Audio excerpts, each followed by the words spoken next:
Yes, mambo ni aje, mambo ni vipi ewe mwana PMTV. Karibu kwenye updates za kimichezo ambazo sisi mwana tumedeal na klabu ya Young Africans muda huu, na kwenye kudeal na wananchi hao tuna deal na jina la Ofen Chikola.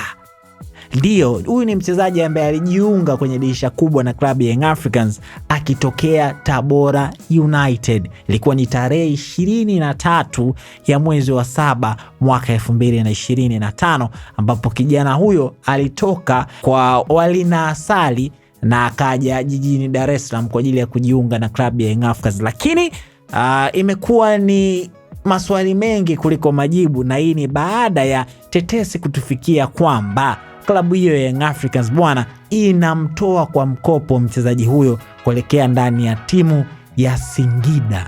Na taarifa ambazo tumezipata ni kwamba kijana huyo Ofen Chikola hajasafiri na timu kuelekea visiwani Zanzibar, ambapo tunafahamu klabu ya Young Africans inajiandaa na mchezo wao wa pili ama wa marudiano dhidi ya Al Ahly kwenye michuano ya klabu bingwa barani Ulaya.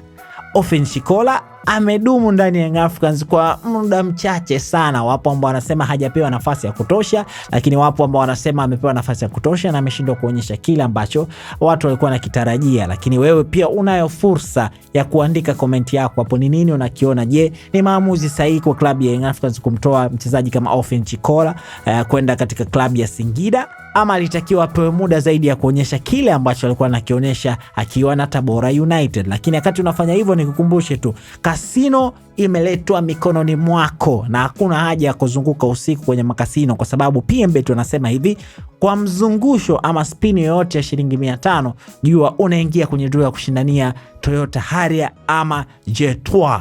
Sasa fanya bashiri zako ama fanya mizungusho yako kwenye michezo ambayo iko zaidi ya 5000 ndani ya website ya pmbet.co.tz ili uweze kuingia kwenye draw ya kushinda pesa, lakini pia kushinda Toyota Harrier ama J3.